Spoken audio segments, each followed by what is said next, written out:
There was an unkempt skinny guy sitting in the corner, looking lonely, sipping a Coke, and sporting a 1,000-mile stare into nothingness. I introduced myself. With a sheepish handshake, he said, "I'm Joe Walsh."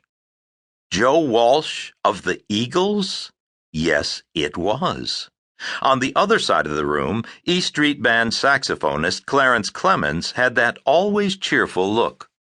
Not far away, munching on some food, was Dr. John, the king of the piano, the pride of New Orleans. And the hits just kept on coming in the magic room. Nils Lofgren, musician supreme, the one and only Billy Preston, drummer Levon Helm, bassist Rick Danko, and drummer Jim Keltner. Amazing, I thought. Ringo had made magic, assembling an all-star lineup of musical greats to supplement his limited repertoire. Could Ringo alone sustain a McCartney-like concert for 2 hours or more? Probably not.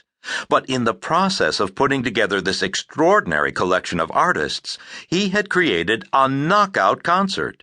It was more than just a casting call to help rejuvenate stifled careers of fellow artists. For the ex-Beatles drummer, this was, in fact, the beginning of redemption.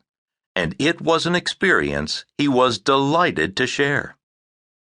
I walked outside under a large canopy. It was still raining. I sat down at a picnic table and started reflecting on this strange and sensational reunion between the two of us. It don't come easy.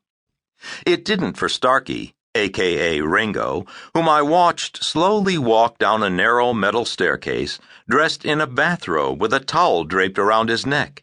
He waved tenderly and smiled as he prepped for Act 1 of the show. After all, the drummer had been given up for lost before he finally found a way to surface from oblivion. And that's why the magic room was so magic, and the evening so special. It was especially so for the men assembled in that room, the flesh and bones of stars whose spotlights had faded, legends scattered to the winds by a changing business. Some of them, like Ringo, were felled by substance abuse, others by fate. No surprise was it at all that some of the band members in this most unusual green room were in the process of resurrection. Lazarus would have been proud.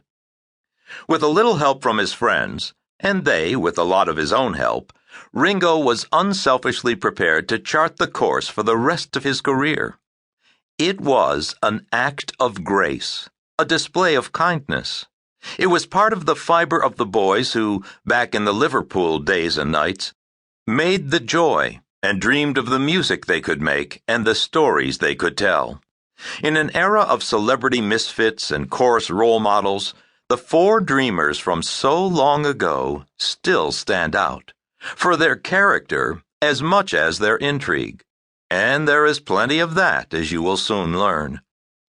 The road to glowing stardom and success is paved with more than gold.